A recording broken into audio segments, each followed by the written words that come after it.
مسلمانوں کے اس پورے امپائر کے پہلے خلیفہ حضرت ابو بکر رضی اللہ عنہ بنے، اور یہ بہت ہی عجیب بات تھی کیونکہ ابو بکر رضی اللہ عنہ کا تعلق قریش کے سب سے کمزور قبیلوں میں سے ایک بنو تیم سے تھا۔ عرب ایک بہت ہی ٹرائبل سوسائٹی تھی جسے اب تک صرف سٹرونگ قبیلوں کے سردار ہی کنٹرول کرتے تھے، تو ابو بکر رضی اللہ عنہ اتنے کمزور قبیلے سے پورے عرب کے خلیفہ کیسے بنے؟ اور یہ سمجھنے کے لیے ہمیں پیچھے جانا پڑے گا۔ خلافت سے آلموسٹ 37 سال پہلے جب مکہ میں رسول اللہ صلی اللہ علیہ وآلہ وسلم کی عمر 25 سال تک پہنچی تو ان کی شادی حضرت خدیجہ رضی اللہ عنہا سے ہوئی۔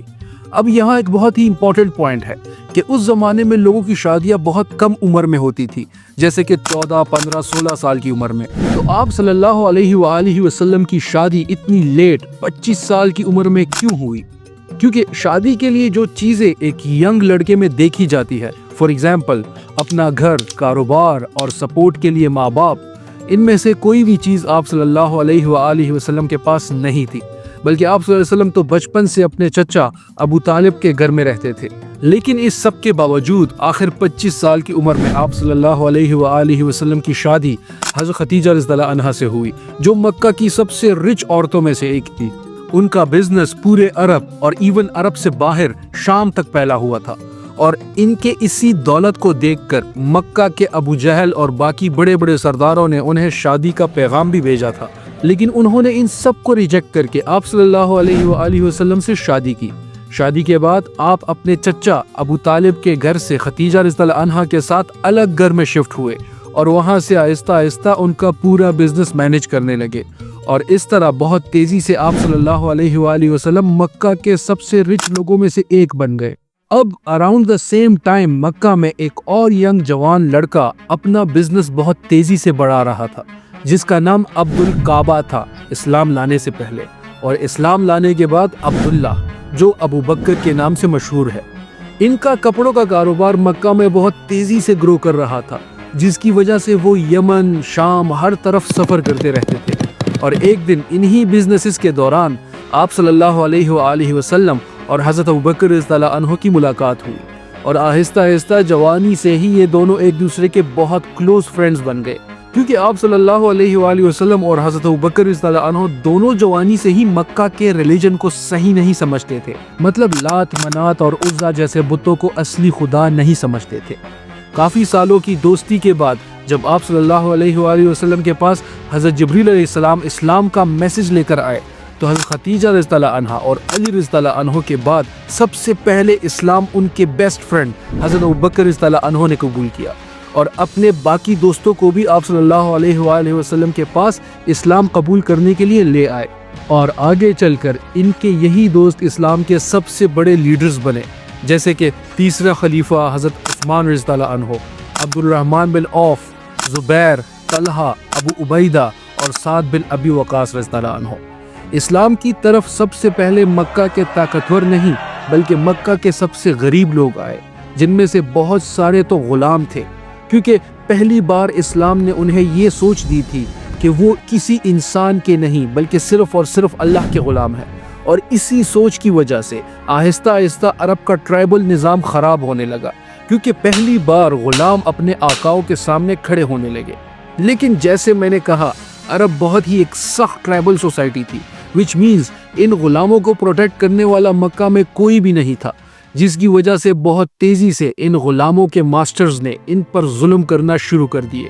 اور اتنا سخت ظلم کیا، مطلب خباب رضی اللہ عنہ کو گرم کوئلے پر لٹا دیا، اور حضرت بلال رضی اللہ عنہ کے اوپر بڑے بڑے پتھر رکھے گئے، عمار بن یاسر کو کوڑوں سے مارا گیا، اور ان کی والدہ سمیہ کو شہید کر دیا گیا، کیونکہ مکہ والوں کو پتا تھا کہ ان لوگوں کے ساتھ جو بھی کرنا چاہو کر سکتے ہو، کیونکہ ان کو پوچھنے والا کوئی نہیں ہے۔ لیکن اسی وقت حضرت ابو بکر رضی اللہ عنہ نے ان سارے غلاموں کو اپنے بزنس کی طاقت سے آہستہ آہستہ بچانا شروع کیا۔ سب سے پہلے ابو بکر رضی اللہ عنہ نے بلال رضی اللہ عنہ کو ان کے ماسٹر امیہ سے منہ مانگی پرائس پر خرید کر آزاد کر دیا۔ اس کے بعد ابو بکر رضی اللہ عنہ نے خباب کو بھی خرید کر آزاد کر دیا، اور ایون ایک بوڑھی بلائنڈ عورت کو بھی اپنے ماسٹر سے خرید کر آزاد کر دیا، اور اسی طرح آہستہ آہستہ باقی بہت سارے غلاموں کو خرید کر آزاد کرایا۔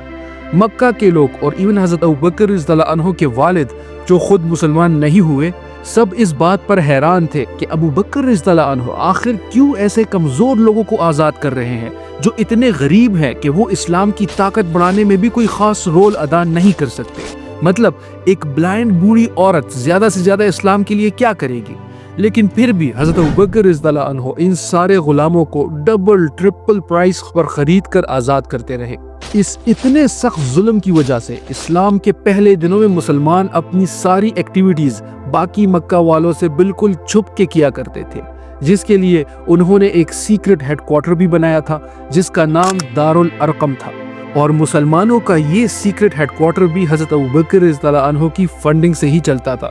اس اتنے ٹینس سچویشن میں جب مکہ والے مسلمانوں پر بہت ظلم کر رہے تھے اور ہر وقت مسلمانوں کا مذاق اڑاتے رہتے تھے، تو ایک دن اچانک آپ صلی اللہ علیہ وآلہ وسلم مکہ کے سرداروں کے پاس آئے اور ان سب سے کہا کہ کل میں ایک ہی رات میں مکہ سے بیت المقدس مطلب اسراء والمعراج کا سفر کر کے آیا ہوں۔ اس پر ابو جہل نے کہا کہ کیا؟ اور آپ صلی اللہ علیہ وسلم سے کہا کہ اگر میں باقی لوگوں کو بھی جمع کر کے لے آؤں تو کیا آپ ان سب کے سامنے بھی یہی بات دہرائیں گے؟ تو آپ صلی اللہ علیہ وآلہ وسلم نے فرمایا بالکل، جس پر ابو جہل زور زور سے مکہ کے لوگوں کو بلانے لگا کہ یہ بات سننے کے بعد تو آپ صلی اللہ علیہ وآلہ وسلم کی بات کوئی بھی نہیں مانے گا، اور کچھ نئے مسلمان ان باتوں کو سن کر تھوڑے کنفیوز بھی ہو گئے تھے۔ لوگوں نے جب یہ سنا تو وہ بھاگ کر سب سے پہلے حضرت ابوبکر رضی اللہ عنہ کے پاس گئے، کیونکہ ان کو پتا تھا کہ اگر ابوبکر اس ریلیجن سے پیچھے ہٹ جائے تو مکہ کے باقی سارے لوگ بھی آہستہ آہستہ پیچھے ہٹنے لگیں گے۔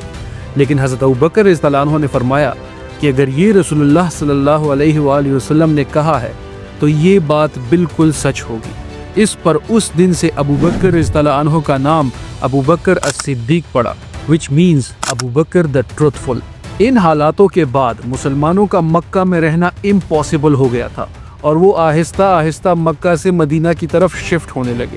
ابوبکر رضی اللہ عنہ نے مکہ میں اتنے سال کے بزنس سے جتنا بھی مال کمایا تھا وہ سارا لا کر آپ صلی اللہ علیہ وآلہ وسلم کے پاس لے آئے، اور ساتھ بالکل آخر میں سارے مسلمانوں کے بعد مدینہ کی طرف روانہ ہوئے۔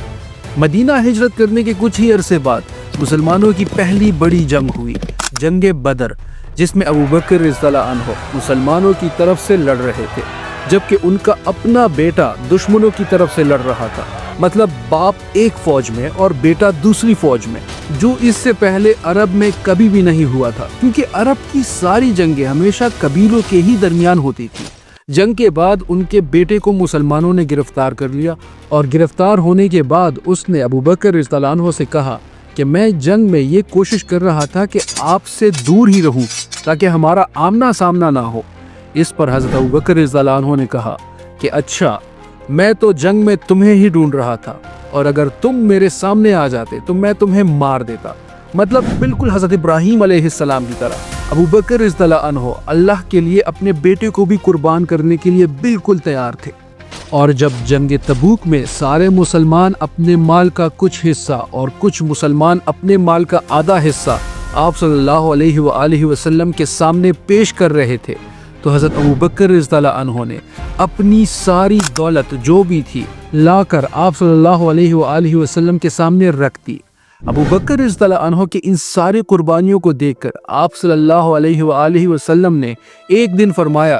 کہ دنیا میں سب سے زیادہ میری مدد وقت اور مال سے حضرت ابوبکر صدیق رضی اللہ عنہ نے کی ہے۔ اور ایک صحابی نے یہ بھی فرمایا کہ آپ صلی اللہ علیہ وآلہ وسلم حضرت ابوبکر رضی اللہ عنہ کے مال کو ایسے خرچ کرتے تھے جیسے وہ انہی کے اپنے پیسے ہوں، کیونکہ انہیں پتا تھا کہ ابوبکر رضی اللہ عنہ کبھی بھی ان کی مدد کرنے سے انکار نہیں کریں گے۔ اور آخر ایک دن یہ بھی آیا کہ پچھلے 30 سال کی یہ اتنی کلوز دوستی ختم ہو گئی، اور آپ صلی اللہ علیہ وآلہ وسلم اس دنیا سے رحلت فرما گئے۔ اور اس دن جب پورا مکہ رو رہا تھا تو حضرت ابوبکر رضی اللہ عنہ نے سامنے آ کر سب کو تسلی دی، جس کے بعد مسلمانوں نے آپ صلی اللہ علیہ وآلہ وسلم کے بعد حضرت ابوبکر رضی اللہ عنہ کو اپنا نیا بادشاہ چنا۔ لیکن ابوبکر رضی اللہ عنہ نے بادشاہ، کنگ، سیزر اور ایسے سارے نام چھوڑ کر اپنے لیے خلیفۃ الرسول اللہ کا نام چنا، which means رسول اللہ صلی اللہ علیہ وآلہ وسلم کا سکسیسر۔ اس کے بعد مسلمانوں میں یہ ٹائٹل اگلے 1300 سال تک چلتا رہا اور پچھلے 100 سال سے یہ ٹائٹل دنیا سے ختم ہو چکا ہے۔ مدینہ کے مسلمانوں نے تو انہیں اپنا نیا خلیفہ چن لیا، لیکن عرب کے باقی سارے قبیلوں نے ان کی خلافت سے بغاوت کا اعلان کر دیا، جسے پھر ایک ایک کر کے ان ساری بغاوتوں کو انہوں نے ختم کر دیا اور پھر اپنے جنرل خالد بن ولید رضی اللہ عنہ کو پرشین امپائر کی طرف بھیجا، اور بہت تیزی سے خالد بن ولید نے ایران کے اندر یہ سارے علاقے فتح کر لیے، اور ایٹ دا سیم ٹائم انہوں نے 4 فوجیں رومن امپائر کی طرف بھی بھیجی۔ لیکن رومن امپائر میں مسلمانوں کی پرشین امپائر کے مقابلے میں حالات بہت ہی خراب تھے، اور حضرت ابوبکر رضی اللہ عنہ کو پتا تھا کہ اب رومن امپائر میں مسلمانوں کی یہ حالت صرف ایک ہی شخص بدل سکتا ہے، خالد بن ولید رضی اللہ عنہ۔ اس لیے ابوبکر رضی اللہ عنہ نے پرشین امپائر کی سٹی فراز فتح ہونے کے بعد مدینہ سے خالد بن ولید کی طرف ایک لیٹر بھیجا، اور اس میں حکم دیا کہ پرشین امپائر میں اپنی ساری ایکٹیویٹیز ختم کر کے اپنی آدھی فوج کے ساتھ رومن امپائر کی طرف جاؤ۔ اب خالد بن ولید کے پاس 2 آپشنز تھے کہ یا تو اس راستے سے رومن امپائر کی طرف جائیں جس میں بہت زیادہ ٹائم لگنا تھا، اور یا پھر اس دوسرے راستے سے جائیں جو بالکل امپاسبل راستہ تھا، لیکن اس راستے سے مسلمان ٹائم بہت بچا سکتے تھے، اور درمیان میں 6 دن تو بالکل بغیر کسی پانی کے گزارنے تھے۔ تو آف کورس حضرت خالد بن ولید رضی اللہ عنہ نے ٹائم بچانے کے لیے یہ دوسرا بہت ہی ڈینجرس راستہ چوز کیا، کیونکہ انہیں پتا تھا کہ رومن امپائر میں مسلمانوں کو ان کی بہت سخت ضرورت ہے، جس کے لیے انہوں نے 20 اونٹوں کو کئی دنوں تک پیاسا رکھا اور پھر انہیں ڈبل پانی پلایا تاکہ زیادہ پانی ان کے پیٹ میں سٹور ہو سکے، تاکہ بعد میں مسلمانوں کے گھوڑے اس پانی کو یوز کر سکے۔ لیکن آج سائنس یہ کہتی ہے کہ جس طرح بہت سارے لوگوں کا خیال ہے کہ اونٹ اپنے جسم کے اس حصے میں پانی سٹور کر کے رکھتا ہے، تو یہ بالکل غلط بات ہے۔ ایسا کچھ بھی نہیں ہوتا، جس کی وجہ سے کچھ ہسٹورین سمجھتے ہیں کہ یہ جو واقعہ اسلامی تاریخ میں لکھا ہوا ہے ہو سکتا ہے یہ ٹھیک نہ ہو اور اسے بس لوگوں نے بنایا ہو۔ خیر جو بھی ہو، یہ بات کنفرم ہے کہ خالد بن ولید رضی اللہ عنہ اپنی فوج کے ساتھ اس بہت ہی ڈینجرس راستے پر روانہ ہوئے۔ جانے سے پہلے خالد بن ولید رضی اللہ عنہ نے ایران سے جتنا بھی جزیہ یعنی ٹیکس جمع کیا تھا وہ سارا انہوں نے مسلمانوں کی کیپٹل مدینہ کی طرف بھیجا اور خود رومن امپائر کی طرف روانہ ہوئے، اور اپنی جگہ پرشین امپائر میں مثنیٰ بن حارثہ کو جنرل بنایا۔ بائی دا وے، میں زیادہ تر لوگوں کے نام نہیں لیتا تاکہ زیادہ ناموں سے کنفیوژن پیدا نہ ہو، لیکن مثنیٰ بن حارثہ کا نام لینا بہت ہی امپورٹنٹ ہے، کیونکہ جس علاقے کا انہیں خالد بن ولید نے جنرل بنایا تھا، آج 1400 سال بعد اسی علاقے میں عراق کا ایک بہت بڑا پروونس ہے جس کا نام ہے مثنیٰ پروونس، جو مسلمانوں کے اسی جنرل کے نام پر رکھا گیا ہے۔ اینی ویز، خالد بن ولید کے اس زبردست اسٹریٹجی کی وجہ سے مسلمان کچھ ہی دنوں میں پرشین امپائر کے ڈیزرٹ کو کراس کر کے رومن امپائر پہنچے، اور وہاں سے کچھ چھوٹی رومن فوجوں کو ہرا کر سیدھا مسلمانوں کی مدد کے لیے پہنچے، اور دیکھا کہ مسلمانوں کی ایک فوج کو رومنز نے بالکل گھیر لیا ہے، اور وہ مسلمانوں کی اس فوج کو جیسے ہی ختم کرنے والے تھے، خالد بن ولید اسی ایگزیکٹ ٹائم پر پہنچے اور مسلمانوں کی اس فوج کو رومن سے بچا لیا۔ ناؤ اگر خالد بن ولید نے وہ ڈینجرس راستہ چوز نہ کیا ہوتا تو مسلمانوں کی یہ ساری فوج جو شرحبیل رضی اللہ عنہ کی لیڈرشپ میں تھی بالکل ختم ہو جاتی اور ہزاروں مسلمان شہید ہوتے۔ خالد بن ولید نے اس فوج کو بچا کر رومن امپائر میں مسلمانوں کی ساری آرمیز کو یونائٹ کیا، اور انہیں یونائٹ کر کے بہت تیزی سے رومن امپائر میں آگے بڑھنے لگے، اور کچھ ہی عرصے میں اس سارے علاقے کو فتح کر لیا جسے آج ہم اردن یعنی جارڈن کہتے ہیں، اور سیدھا رومن امپائر میں سیریا یعنی شام کی مین سٹی دمیشق کی طرف بڑھنے لگے۔ لیکن جیسے ہی مسلمان اس سٹی کے قریب پہنچنے لگے تو یہاں سے بہت دور مدینہ میں مسلمانوں کے خلیفہ حضرت ابوبکر رضی اللہ عنہ کی طبیعت اچانک خراب ہو گئی، اور جیسے ہی مسلمانوں کی فوج نے رومن امپائر کی مین سٹی دمیشق کو ہر طرف سے گھیر لیا تو اس کے صرف 2 دن بعد مسلمانوں کے پہلے خلیفہ حضرت ابوبکر رضی اللہ عنہ اس دنیا سے چل بسے۔ لوگ نارملی ابوبکر رضی اللہ عنہ کی خلافت کو اتنا کریڈٹ نہیں دیتے، لیکن اگر دیکھا جائے تو ابوبکر رضی اللہ عنہ نے صرف 2 سالوں میں پورے عرب کے بغاوت کو ختم کر کے پورا عرب دوبارہ یونائٹ کیا، اور پہلی بار قرآن کو ایک بک کی شکل میں کمپلیٹ کیا، اور ایک ہی ٹائم پر اس وقت کی دو بڑی سپر پاورز رومن امپائر اور پرشین امپائر پر حملہ کر کے ان سے ان سارے علاقوں کو فتح کر لیا۔ اور ان سب کاموں کے دوران ایک دن حضرت عمر رضی اللہ عنہ نے دیکھا کہ ابو بکر رضی اللہ عنہ ہر صبح کہیں دور کسی گھر جاتے ہیں۔ جب انہوں نے ان کا پیچھا کر کے پتہ کیا تو پتہ چلا کہ ابو بکر رضی اللہ عنہ اتنے بزی کاموں میں بھی ہر صبح ایک بوڑھی عورت کے گھر کی دیکھ بھال بھی کرتے ہیں، جسے دیکھ کر حضرت عمر رضی اللہ عنہ بالکل حیران ہو گئے اور کہا، اے ابو بکر، تم نے اپنے بعد آنے والے خلیفاؤں کو ایسی اگزامپل قائم کر کے بہت ہی مشکل میں ڈال دیا ہے۔ ابو بکر رضی اللہ عنہ تو دنیا سے چلے گئے، لیکن ان کے بعد ان کی اولاد کا دنیا پر بہت بڑا انفلوئنس رہا، جیسے کہ امام جعفر الصادق اور امام الجوزی جیسے بڑے بڑے اسکالرز ابو بکر رضی اللہ عنہ کی اولاد میں سے ہے۔ اور ایون آج سے 100 سال پہلے انڈیا کی سب سے رچ اسٹیٹ حیدرآباد کے نظام بھی، جو ایک ٹائم پر دنیا کا سب سے رچ آدمی تھا، وہ بھی حضرت ابو بکر رضی اللہ عنہ کی اولاد میں سے ہی تھا۔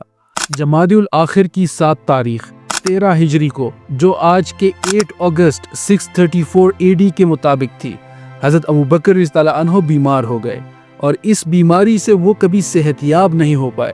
حضرت ابو بکر رضی اللہ عنہ کی بیماری کے متعلق 2 روایتیں ہیں۔ ایک روایت کے مطابق 8 اگست 634 AD کا دن بہت سردی والا دن تھا، اور جب حضرت ابو بکر رضی اللہ عنہ نے غسل کیا تو ان کو شدید سردی لگ گئی اور بیمار ہو گئے۔